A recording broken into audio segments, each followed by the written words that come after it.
Om Om Swastiastu. Swastiastu.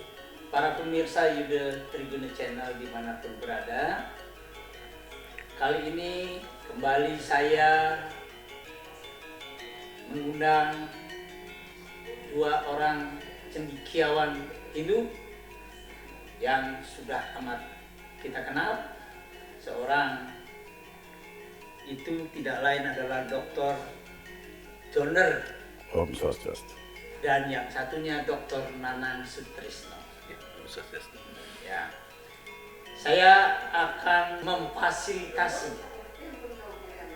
yang kedua orang ini untuk melakukan dialog mengenai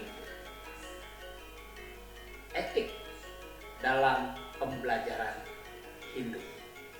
Silakan Pak Nanang. Iya, atur semua.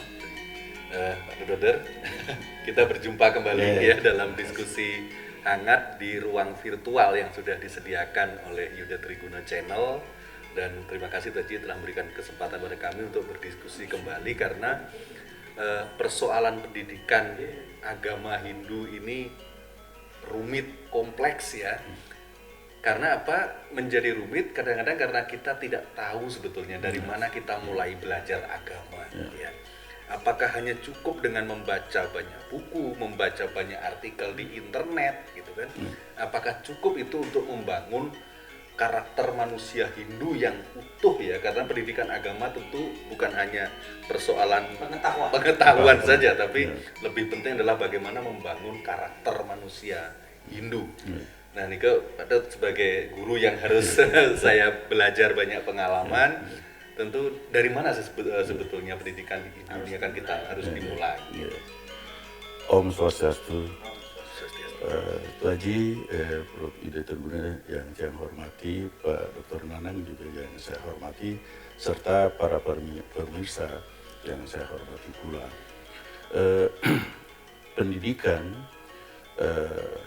terkhusus dalam pembicaraan kali ini tentang pendidikan Hindu, memang di masyarakat maupun bahkan di lingkungan para pengajar pendidikan Hindu, sering ada pertanyaan-pertanyaan sebenarnya dari mana dan bagaimana caranya belajar agama itu supaya agama itu bukan hanya sebatas menjadi pengetahuan hafalan, coba bukan hanya menjadi konsumsi pikiran itu. Nah, oleh sebab itu berangkat dari kebetulan saya minta maaf Mas Anang, karena saya orang Bali, jadi saya mengutip dulu sedikit dari Geguritan Suci Tesubudi. Jadi ini sebenarnya kunci rahasia. Nanti ketemu akan pertanyaan yang mungkin nanti bisa Tuan Haji atau Mas Nanang yang akan bertanya kata Ujo Wira itu. Ya itu. Jadi ada pupuh Durma di Geguritan Suci Tesubudi buku pertama bab 12 pupuh nomor 40.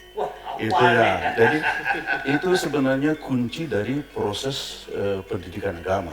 Ada pernyataan begini, resuk sebedaging sastra lan agama, karena demikian luhurnya isi sastra dan agama, tan gampang pacang menampi, tidak mudah untuk menerima. Yantan paguruan, kalau tidak dituntun oleh guru, kadiantan kaswecian, seperti tidak dapat anugerah.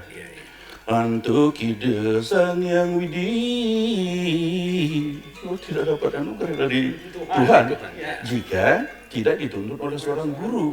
Karena guru yang benar itu yang guna kita rupa warjita adalah perwujudan fisik dari Tuhan itu sendiri. Jadi seorang guru dapat beban untuk memerankan sifat-sifat Tuhan. Itu. Jadi melalui itu sehingga ada anugerah Tuhan lewat guru. Jadi ya tanpa guruan kadian tan kasuecan antuk idesan yang widi bisa sungsang kau heke kaden kangen kau heke kaden kangen. Jadi Barat dianggap timur gitu. Ya, jadi begini, ada banyak orang mengatasnamakan belajar agama, tetapi justru dia perilakunya bertentangan dengan apa yang dipelajari. Karena salah alamat lagi. Ya, Jadi belajar agama Google Map-nya salah. Google Map-nya salah gitu. Jadi dia bacanya mau ke timur ke barat ya. jadi jadi sebenarnya banyak orang-orang yang belajar agama, tetapi dia motifnya belajar kesaktian, itu salah alamat itu. Iya. Kan banyak kalau begitu belajar mantra atau belajar apa itu dia ingin membangkitkan kesaktian, itu udah gagal itu, gagal dia. Itu sebenarnya kunci nanti yang pendidikan. Jadi kita harus mencari guru. Nah, pertanyaan masyarakat juga, mana ada guru yang benar sekarang? mana ada guru kualitasnya yang guna kita rupa warjita. Guru sana sebenarnya juga penting juga punya uang. Bukan masalah mencari uang, ya bukan tidak boleh mencari uang. Kemelekatan pada uang itu, keterikatan itu. Jadi uang datang dan uang pergi, atau kita dapat rezeki kemudian kita belanjakan habis. Perasaan pada waktu menerima dengan pada waktu habis itu harus sama. Nah, itu baru ya itu. Nah, oleh sebab itu seorang kalau benar-benar belajar agama itu sebenarnya tidak identik, tidak harus belajar di kampus itu aja. Tidak, sebab di masyarakat juga peta pelajaran agama itu banyak. Maka ada pernyataan di dalam bahasa Sanskerta disebut sarwasa guru. Sarwasa guru. Jadi sebenarnya kita menemukan banyak guru sebenarnya. Contoh, kalau kita ketemu dengan pohon di halaman itu guru itu aja. Di mana gurunya? Coba bayangkan dia, hujan, panas, angin, dia di sana tanpa ada mengeluh. Kalau seandainya dia bisa ngomong, mungkin ya tolong pindahkan saya dari sini kan. Tetapi itu guru, jadi di mana dia siap menerima apa sajanya karena dia tercipta secara rekam atau itu di situ dia katanya. Nah, kemudian kita bisa belajar dari anjing yang orang anggap itu binatang yang menjijikkan, tapi kita bisa berguru dari sana. Apa sifatnya yang dapat dipelajari dari anjing? Kesetiaannya. Jadi kalau anjing sudah dipelihara dan membawa dikasih makan bagus, setianya, dan itu ada cerita di Yudhistira itu kan. Tapi sekarang orang yang diberi makan diajak laba bisa menggigit dan bisa membunuh. Jadi kan artinya manusia bisa jatuh lebih jelek dari binatang kayak anjing itu. Padahal dia manusia utama, Tri Permana, disebut dengan makhluk yang paling mulia. Kok bisa paling mulia kok jatuh seperti itu? Nah, itu kan karena gagal memahami cara belajar agamanya. Kita bisa belajar dari burung gagak. Burung gagak itu kalau menurut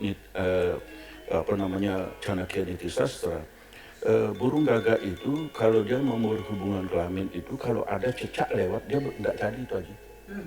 Karena dia tidak boleh ditahu apa saja, tidak bisa. Lalat pun tidak jadi dia. Jadi sekret sekali. Padahal burung itu kan dianggap burung, kalau di India disebut burung cleanser atau burung pembersih kotoran itu. Binatang yang menjijikan itu ternyata ada pesan dari sikapnya luar biasa itu. Ulat aja lewat dia tidak jadi. Sedangkan manusia pamer malah di YouTube. itu mana lebih mulia itu. Nah, jadi kita bisa belajar dari mana saja ya. Kalau bahasa Jawa mengatakan sakaton te guru. Kalau sarwasa guru bahasa Sanskerta, bahasa Kawi sakaton te guru. Nah, kemudian masyarakat kan tidak bisa, masa kita harus belajar sama burung gagak, mau kepada anjing itu. Kita mau cari berguru yang benar. Bagaimana itu? Ini ada buku pesan di sini ada. Jadi begini ada pesan. Persis seperti lagu yang sering kita dengar itu Dabdabang Dewa Dabdabang itu. Ini pesannya mirip begitu. Jadi di sini ada kata-kata dalam pucung gitu. Yang kapungkur kasaget kening ale guru. Jadi kalau suatu ketika Anda ingin berguru, melahang pedasang waspada yang apang pasti. Iya. Pangdelacur ngojok guru mondong lobe. Itu nasihat luar biasa. Ya, itu ide Perdana Kemenuh, Putra Kemenuh yang nyusun itu. Kalau yang tadi saya ambil itu ide Ketut Jelantik dalam Iya, buku iya. Geguritan Sucite. Nah, Budi. oh berarti kan nilai-nilai pendidikan dulu itu tadi luar biasa ya. Kelihatan kan buku yang sederhana itu. Itu kan menjadi buku yang bisa menjadikan apa namanya kayak apa namanya yang istilahnya bisi biru-biru itu apa namanya itu cetak biru gitu apa blueprint Ya, blueprint blueprint pendidikan. itu kan bisa menjadikan bahwa ternyata pesan-pesan dahulu itu luar biasa gitu.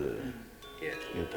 Dan itu tadi menarik ya Pak Dut ya, bahwa kita sebetulnya perlu belajar dari kisah-kisah ya. Dan itu kalau tidak salah di sastra kita memang mengajarkannya begitu kan, karena Sang Hyang Weda itu takut ya dengan orang yang sedikit ilmunya, maka sempurnakan pengetahuanmu dengan itihasa dan purana. Itu kan isinya banyak cerita, makanya anak kecil tuh perlu diajari panca tantra misalkan kan.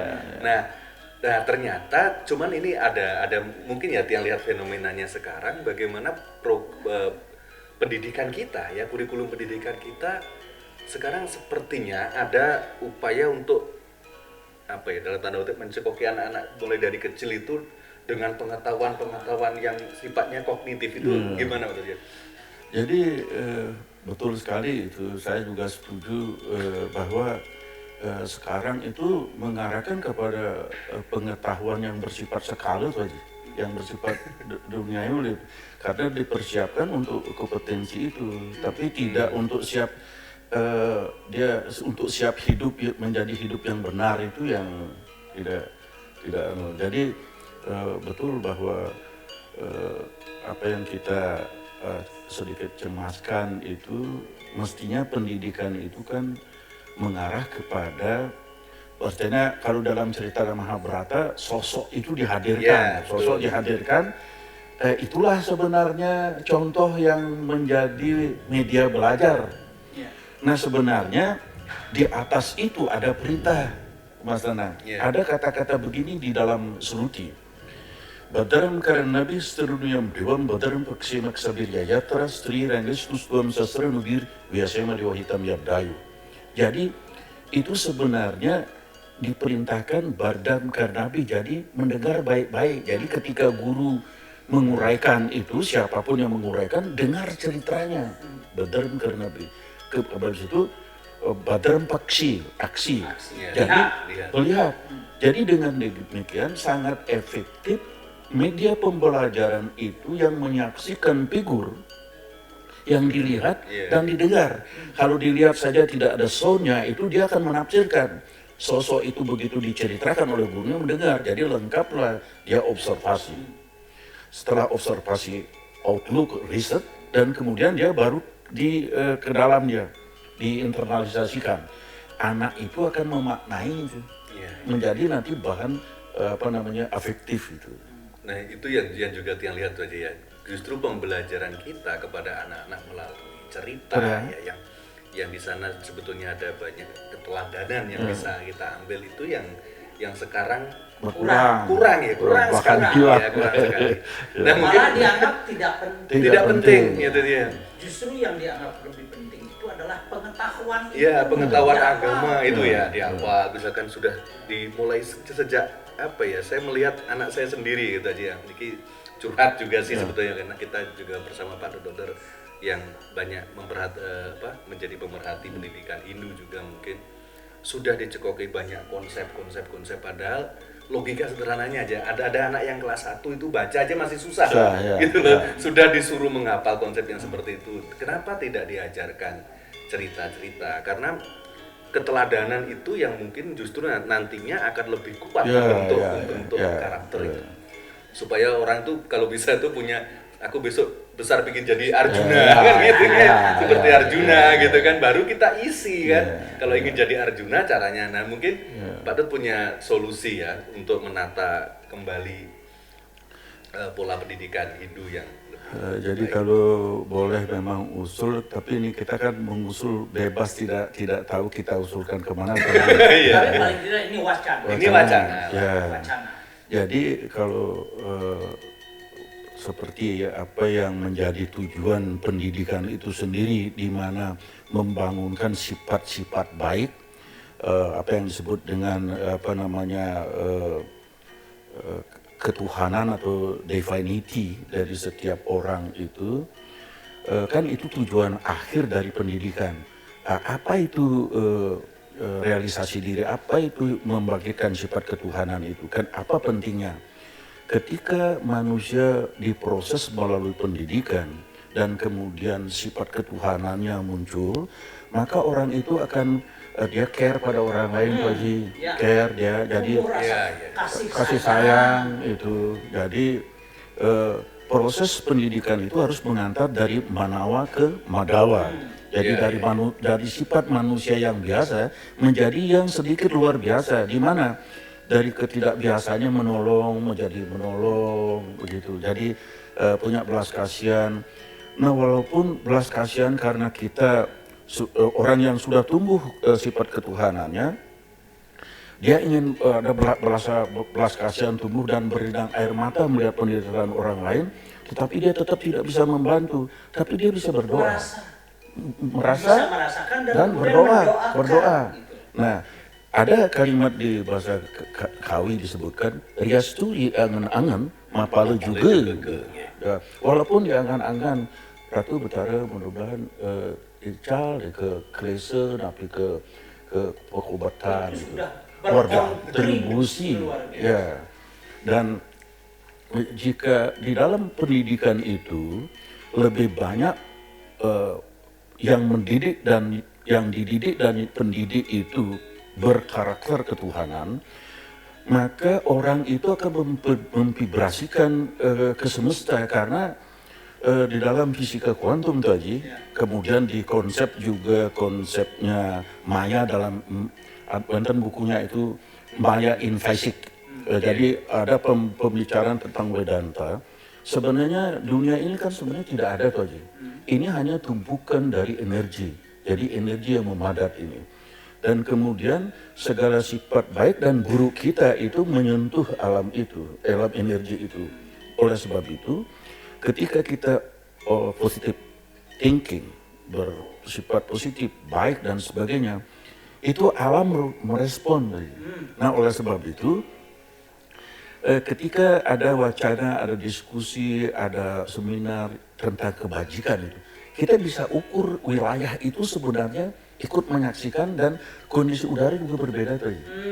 Bisa, itu sekarang secara sains, dibuktikan. Nah, oleh sebab itu, kalau ingin memperbaiki dunia ini, ingin memperbaiki daerah kita, wilayah rumah kita harus memang menjadi orang baik supaya memvibrasikan yang baik gitu. Dan kata kunci menjadi orang baik tentu harus melalui pendidikan Pendidikan yang benar. Jadi mungkin itu dari orang yang benar, pendidikan yang benar, secara benar, ya, dari orang benar. Dari orang yang benar, ya betul. Saya kira itu, para pemirsa yang budiman, kita telah mendapatkan satu benang merah. Ketika kita menginginkan sesuatu yang baik, maka dia dapat dicapai dengan pendidikan yang baik. Pendidikan yang baik akan kita dapatkan ketika prosesnya juga baik dengan cara yang baik. Oleh karena itu, mari kita bersama-sama mewujudkan kebaikan itu setidaknya pada lingkungan masing-masing melalui pendidikan. Terima kasih, semoga bermanfaat.